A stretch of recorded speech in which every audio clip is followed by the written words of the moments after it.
خلقت الجن والإنس إلا ليعبدون ما أريد منهم من رزق وما أريد أن يطعمون إن الله هو الرزاق ذو القوة المتين.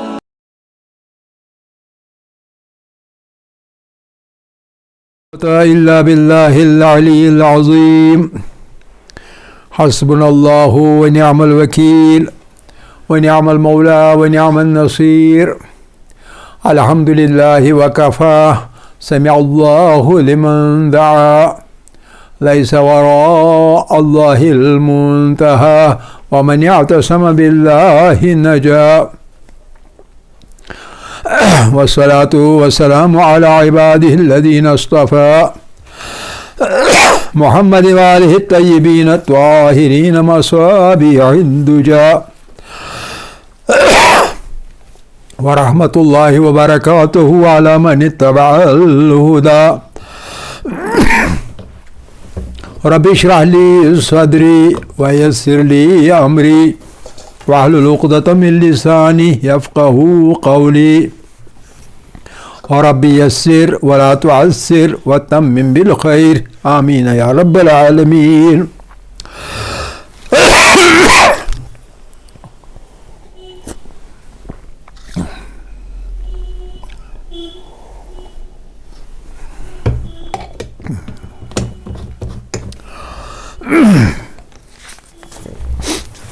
عزیزان گرامی، احکام کے سلسلے میں ہم آج کل مبطلات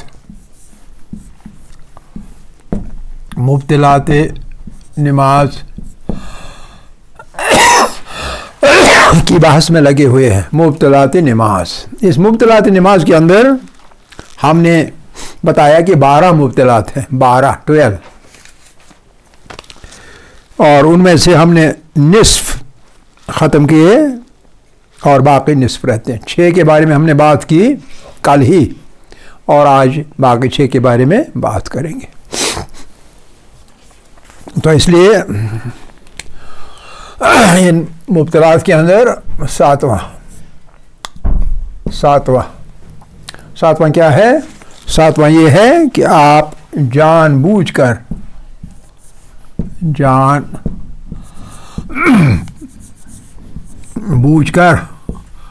آواز سے ہنسیں گے تو آپ کی آواز باطل، آپ کی نماز باطل. جان بوجھ کر آواز سے یعنی آواز کے ساتھ یعنی ہنسنے کی آواز نکلے گی. آپ ہنسیں گے آواز کے ساتھ، اندر ہی اندر آپ ہنسیں اور ہنس کے آپ اندر ہی چاہے پھٹ بھی جائیں کوئی پرواہ نہیں ہے، لیکن آواز باہر نکلی تو نماز باطل ہو جائے گی. یہ نمبر 7 ہے. یہ کب پیش آتا ہے؟ کیا یہ پیش کبھی آتا بھی ہے؟ ویسے تو آپ پیش نہیں آنا چاہیے، لیکن کبھی ایسا ہوتا ہے آپ نماز پڑھ رہے ہیں تو لوگ آنے شروع ہو گئے، بچے آئے، وہ آئے، یہ آئے، تو آپ کمرے میں پیچھے سے ہیں، آپ کو معلوم نہیں، آپ نماز پڑھ رہے ہیں. تو اب آوازیں آ گئی آپ کے کان میں، اور وہ آوازوں میں سے کسی بچے کی تھوتلی آواز میں یا کسی عورت کی پتلی سی آواز میں کوئی ایسی بات ہوئی جس میں ہنسی آ گئی. کبھی ایسا ہوتا ہے تو آپ اپنی ہنسی پر کنٹرول نہیں کر پاتے ہیں، آپ سنا تو ہنسی نکل آتی ہے. اگر آپ ایسا کریں کہ کنٹرول کریں، باہر آواز نہ آئے، میں ہنسوں لیکن اندر ہنس، تو شاید کچھ نہیں ہوگا، نماز باطل نہیں ہوگی. لیکن آواز نکل آئی، آپ کی نماز گئی.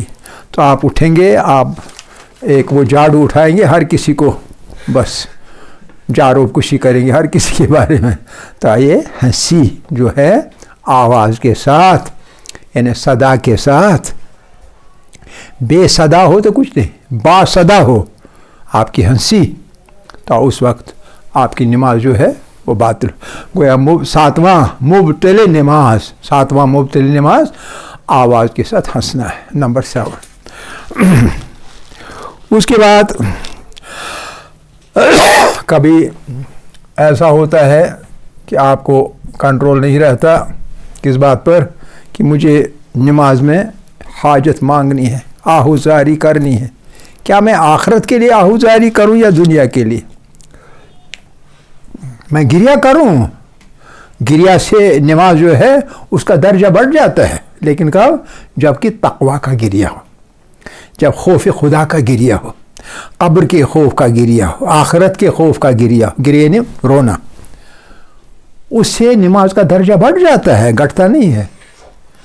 لیکن اگر آپ کوتاہ اندیش ہو گئے، آپ دور اندیش ہوں گے تو دور کی سوچیں گے، کوتاہ اندیش ہو گئے تو قبر کے آگے نہیں جائیں گے، کیونکہ قبر سے ڈر جائیں گے. نہیں، قبر کے کنارے تک جاؤں گا، جو کچھ وہاں تک پیش آتا ہے اس کے لیے میں روؤں گا. بیٹے کو نوکری نہیں، میرے کو روزی کم مل رہی ہے، گھر میں جھگڑے ہو رہے ہیں، بہو مانتی نہیں، بیٹی ہاتھ سے گئی ہوئی ہے، اس طرح کی باتیں. تو ایسی صورت میں بھی آپ کہیں میرے خدا مجھے کیا ہو گیا، ایسا کرو ایسا کر، ہے کہ نہیں؟ تو جب گریہ ہو کس چیز کے لیے؟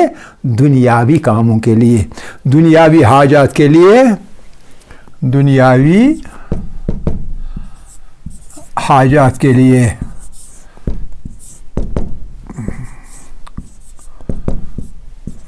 گریہ کرنا، گریہ یعنی آہوزاری کرنا، گریہ یعنی رونا، رونا آہوزاری کرنا. روئے نہ تو لیکن آہوزاری کرے، ایک ہی بات ہے، دنیاوی کاموں کے لیے. اچھا، یہ ہو گیا 8واں. دنیاوی کاموں کے لیے، دنیا کے لیے، دنیا اس دنیا کے لیے، اس دنیا کے لیے نہیں. حالانکہ عارضی ہے، یہ فانی ہے، رہنے والی نہیں. اس پر گریہ جو کرے گا وہ بے وقوف ہونا چاہیے. جو عقل مند ہوگا وہ اس کے لیے گریہ نہیں کرے گا، وہ اس کے لیے گریہ کرے گا جو ہمیشہ رہنے والی دنیا ہے. عقبہ آخرت ہمیشہ کے لیے، عبدالآباد. اور 9ویں چیز جو ہے جس سے کہ نماز باطل ہوتی ہے وہ کیا ہے؟ وہ یہ ہے کہ آپ کوئی کام کرے جس سے نماز کی شکل ہے، نماز کی شکل بدلنے والا کوئی کام کرنا. نماز کی شکل بدلنے والا کوئی کام کریں گے. آپ صبح جاگنگ کرتے ہیں اپنی صحت بنانے کے لیے، ایکسرسائز کرتے ہیں یا دوڑتے ہیں، ریس کرتے ہیں یا جاگنگ کرتے ہیں کم سے کم، ہے کہ نہیں؟ تو اس طرح سے کام کرتے ہیں، آپ کو عادت ہو گئی ہے. تو نماز پڑھی، اللہ اکبر شروع کیا تو سورہ حمد پڑھی اور اس کے ساتھ ضم سورہ پڑھنا ہے، اسی میں آپ کو جاگنگ کا یاد آ گیا تو آپ نے جاگنگ شروع کر دی اور ضم سورہ پڑھ رہے. اور اس میں یاد آیا میں نے اچھا کیا تو اپنے پر تالی بجا دیں، ہے کہ نہیں؟ تو یہ کام جو ہے، ان کاموں سے کیا ہوگا؟ جو نماز ہے، نماز کی شکل بدل جائے گی.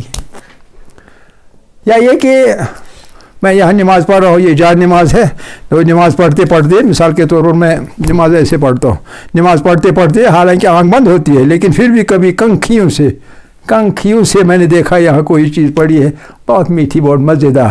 میں نماز پڑھتے کھانے لگا تو نماز کی شکل برقرار رہی یا بدل گئی؟ نماز کی شکل بدل گئی. تو لہذا نماز کی شکل بدلنے والا کوئی کام کرنا، اس سے بھی نماز باطل ہو جاتی ہے. یہ تھا کون سا؟ نمبر 9. اور نمبر 10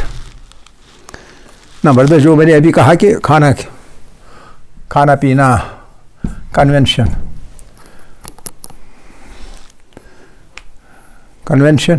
یعنی کنونشن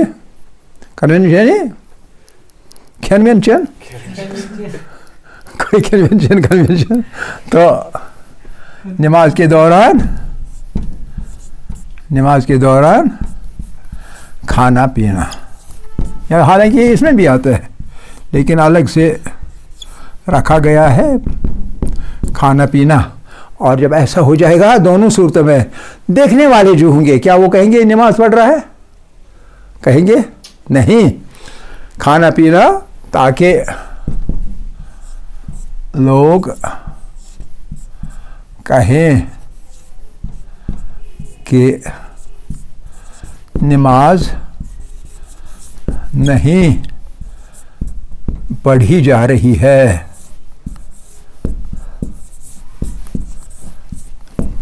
نماز نہیں پڑھی جا رہی، کوئی بھی دیکھے کہ یہ نماز ہے، نہ یہ تو نماز نہیں، یہ تو کھا پی رہا ہے، یہ کہاں سے نماز پڑھ رہا ہے؟ ٹھیک ہے نا؟ لوگ کہیں نماز نہیں پڑھ رہا ہے. اب آپ بتائیے، جب لوگ کہیں کہ نماز نہیں پڑھ رہا ہے تو کیا خدا کہے گا کہ نماز پڑھ رہا ہے؟ لوگوں کے پاس بھی یہ نماز نہیں ہے تو اللہ کے یہاں کوئی بات ہی نہیں. وہاں تو بالکل یہ نماز نہیں ہے بلکہ باطل نماز ہے. یہ تھا نمبر 10. اور نمبر 11 آپ کو معلوم ہے، وہ پہلے پڑھا ہے. نمبر 11 کیا ہے؟ نمبر 11 ہے 2 رکعتی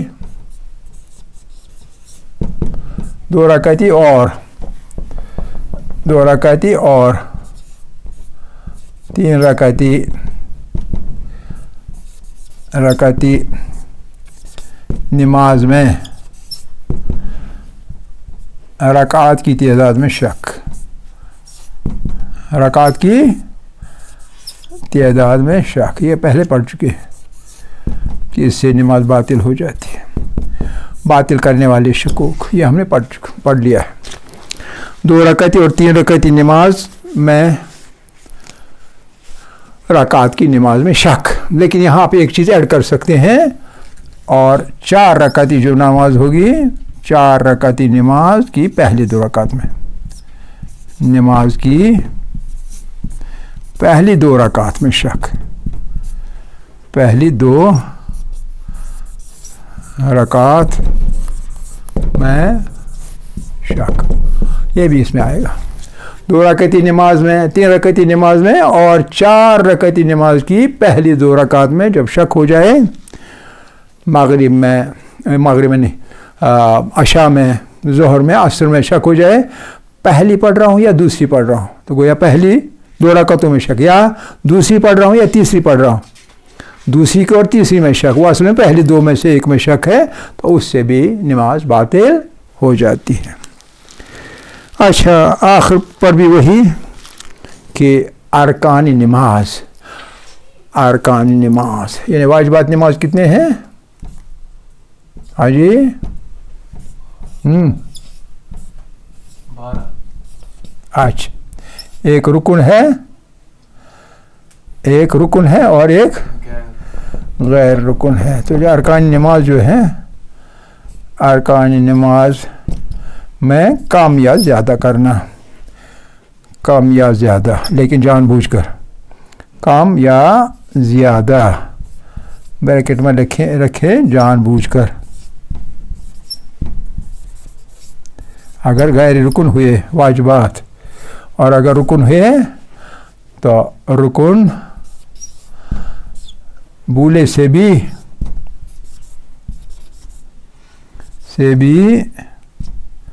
کم یا زیادہ کرنا،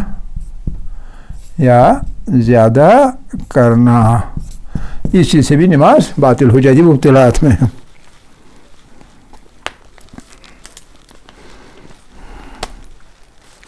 غیر ارکان میں جان بوجھ کر، اور ارکان میں بھولے سے بھی. کلیئر؟ کوئی پرابلم نہیں، صاف ہے، کلیئر ہے نا؟ تو چلیے آگے جاتے ہیں. کل کے جو ہم نے مبتلات 6 پڑھے، ان میں ہم نے ایک کہا تھا کہ قبلہ سے اگر آپ منحرف ہو جائیں، پیچھے دائیں یا بائیں، قبلہ یہ ہے تو میں منحرف ہو کر اس طرح پڑھوں، ٹھیک ہے کہ نہیں؟ یا یوں نماز پڑھ رہا ہے تو باتیں کرتے یہ پڑھتے میں اس طرف گھوم گیا 90 ڈگریز پر، یا پڑھتے اور اس طرف گھوم گیا، تو تینوں صورتوں میں میری نماز باطل ہے. اس کا مطلب کیا ہوا؟ اس کا مطلب یہ ہوا کہ یہ بہت اہم ایک مبتل ہے، اس لیے ہمیں احکام قبلہ پتہ ہونا چاہیے. اس لیے ہمارا اگلا جو موضوع ہے، ایک منٹ اگلا موضوع جو ہے وہ ہے احکام قبلہ. یہ والا 12واں یہ ہے کہ جو آپ کے واجبات نماز ہیں، ان میں جو ارکان ہیں وہ بھولے سے بھی اگر ہو جائے کم یا زیادہ تو نماز باطل ہے. اور اگر غیر رکن ہوں گے تو وہ اگر جان بوجھ کے کریں گے، بھولے سے کریں گے، کوئی مسئلہ نہیں، لیکن اگر جان بوجھ کے آپ کم یا زیادہ کریں گے تب بھی نماز باطل ہے. یہ پہلے پڑھ چکے ہیں آپ رکن اور غیر رکن واجبات کے اندر. یہاں پر آپ نے نہیں لکھا ہے نہیں، یہاں مراد ہے ارکان میں، یعنی غیر رکن واجبات میں یہ مراد. اس لیے میں نے آگے الگ لکھا ہے رکن بھولے سے بھی کم یا زیادہ کر رہا اس سے بھی نماز باطل ہو جاتی ہے. تو آگے ہم جاتے ہیں اور قبلہ کے بارے میں بات کرتے ہیں. میں مٹاؤں یہ مبتلات نماز کی بحث ختم ہو گئی الحمدللہ، خدا کا شکر ہے.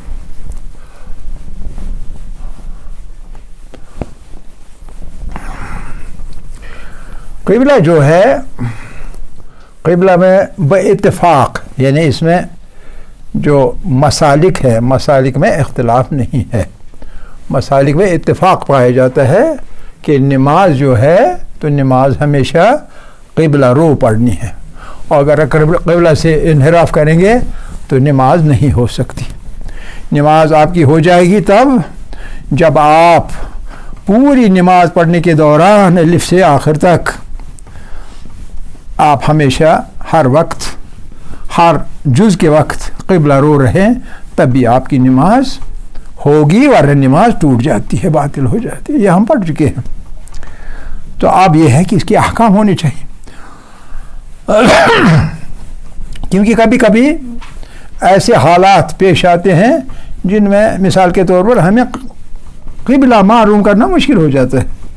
قبلہ کس طرف ہے؟ جب بھی آپ کہیں جاتے ہیں انجانی جگہ ہے، معلوم نہیں ہوتا قبلہ کس طرف ہے. یا اسی طرح دوسرا مورد یہ ہے کہ بیمار ہو گئے، کھڑے نہیں رہ سکتے ہیں، تو قبلہ رو رہیں گے تو کیسے رہیں گے؟ قبلہ رو نماز پڑھنے کا بیٹھ کر، مثال کے طور پر لیٹ کر قبلہ رو کیسے رہیں گے؟ کھڑے تو قبلہ رو یوں رہے گے سیدھے، آپ کی پوری باڈی. یہ نہیں کہ آپ یوں ہیں اور لیکن یہ والا حصہ ادھر ہے، ایسا نہیں ہو سکتا.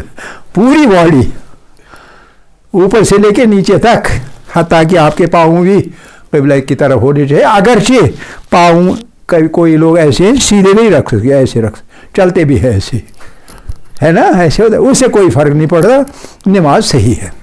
لیکن یہ کہ خود انسان کو بھی معلوم ہو میرا جو نشانہ ہے وہ نشانہ ہے خانہ کعبہ یا مسجد الحرام، یہ معلوم ہونا چاہیے. اسی کو قبلہ رو کہتے ہیں. تو بہت چیزوں میں یہ قبلہ کا خیال رکھنا امپورٹنٹ ہو جاتا ہے. جیسے احکام تخلی میں شاید ہم نے احکام تخلی پڑھا ہی نہیں. جیسے احکام تخلی میں آپ باتھ روم کے اندر چلے گئے، باتھ روم کیا لیٹرین میں چلے گئے، آپ کس سے کیسے بیٹھیں گے؟ یا مکان بنا رہے ہیں تو مکان میں لیٹرین کموڈ لگا لیا تو کموڈ کو کس سمت میں ہونا چاہیے؟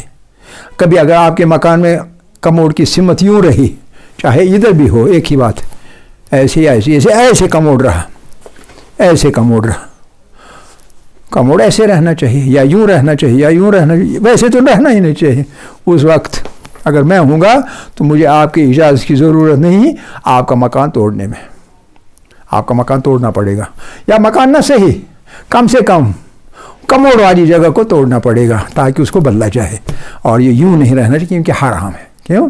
کیونکہ حرام ہے آپ تخلی میں بیٹھ جائے اور آپ کا چہرہ قبلے کی طرف ہو یا آپ کی پشت قبلے کی طرف ہو، دونوں صورتوں میں حرام ہے. تو اسی طرح سے اس میں بھی ہے. بہرحال تو اس میں لہذا ہم کہیں گے یہ احکام قبلہ، احکام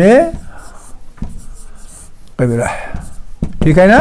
یہ احکام، اور اس احکام قبلہ میں ایک لائن یوں ہلائیں گے اور ایک لائن اوپر لے جائیں گے، ٹھیک ہے نا؟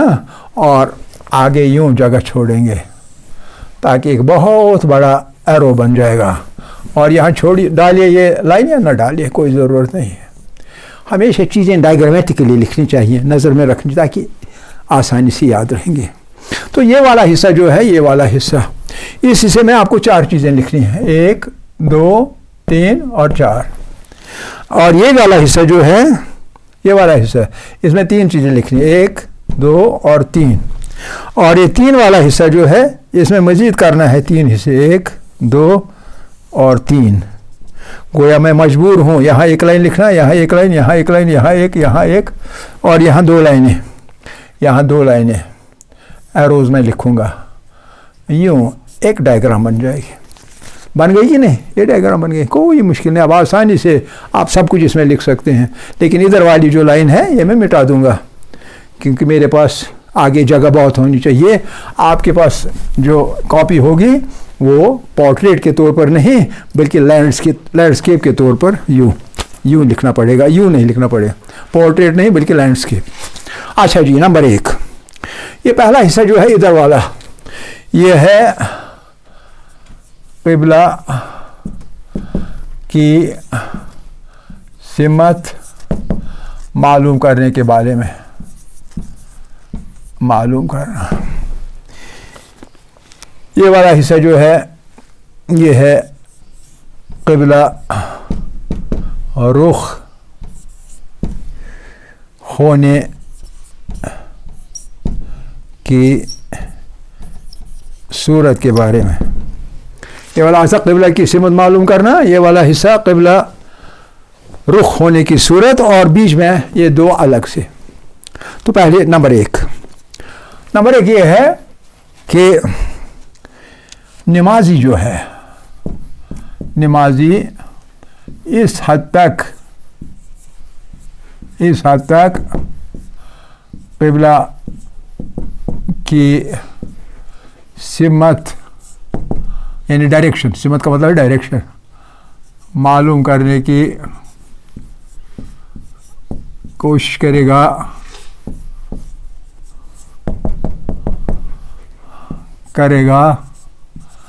کہ یقین پیدا ہو جائے. یقین پیدا ہونا لازمی ہے, یقین پیدا ہو جائے.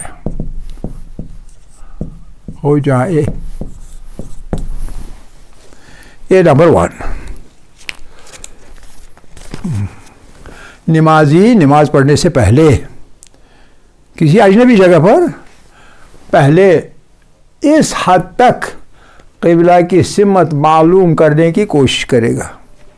سمت معلوم کرنے, قبلہ کس طرف ہے جی, اتنی محنت کرے گا, اتنی کوشش کرے گا کہ اسے یقین ہو جائے, یقین پیدا ہو جائے کہ اس طرف قبلہ ہے, اور پھر اس طرف نماز پڑھے گا. یقین پیدا ہوا تو اس طرف نماز پڑھ سکتا ہے, کوئی مشکل نہیں, کوئی مشکل نہیں. یہ نمبر 1 ہے, قبلہ کی سمت معلوم کرنا. نمبر 2 ہے, نمبر 2 یہ ہے کہ 2 عادل گواہی دیں کہ اس طرف قبلہ ہے. لیکن کون سے والے؟ جو گواہی جو دیں, جو گواہی حسی علامات کی بنیاد پر دی جائے. 2 عادلوں کی گواہی چاہیے, 2 آدمیوں کی گواہی چاہیے, اور ان کے کہنے پر میں اسی طرف نماز پڑھوں گا جس طرف وہ کہیں گے. لیکن شرط ہے, اور وہ شرط یہ ہے کہ ان کی گواہی جو ہے وہ حسی علامات کی بنیاد پر ہو. کس بنیاد پر ہو؟ حسی علامات کی بنیاد. اب آپ پوچھیں گے حسی کیا بات ہو گئی جی, یہ ہماری سمجھ میں نہیں آ رہا ہے. تو 2 چیزیں ہوتی ہیں, ایک کو حس کہتے ہیں فقہ کے اندر, حس, اور دوسری کو حدث کہتے ہیں. ایک کو حس کہتے ہیں اور دوسری کو حدث. یہ ایک دوسرے کے متضاد ہے, ایک حس ہے اور دوسری حدث ہے. اچھی طرح سمجھ لیں, ایک حس ہوتی ہے اور دوسری حدث ہوتی ہے. حسی چیز کیا ہے اور حدث کیا ہے؟ ہمارے مجتہد کا کسی مسئلے میں مثال کے طور پر اپنے ذہن میں تمام شرائط کو نظر میں رکھتے ہوئے فیصلہ لے لینا, عقلی طور پر قرآن کو نظر میں رکھتے ہوئے, حدیث کو نظر میں رکھتے ہوئے, اجماع کو نظر میں رکھتے ہوئے کہ میرا جو فتویٰ ہے اس مسئلے میں وہ یہ ہے, اس کو حدث کہتے ہیں. یعنی اس نے اپنے حس جو ہے,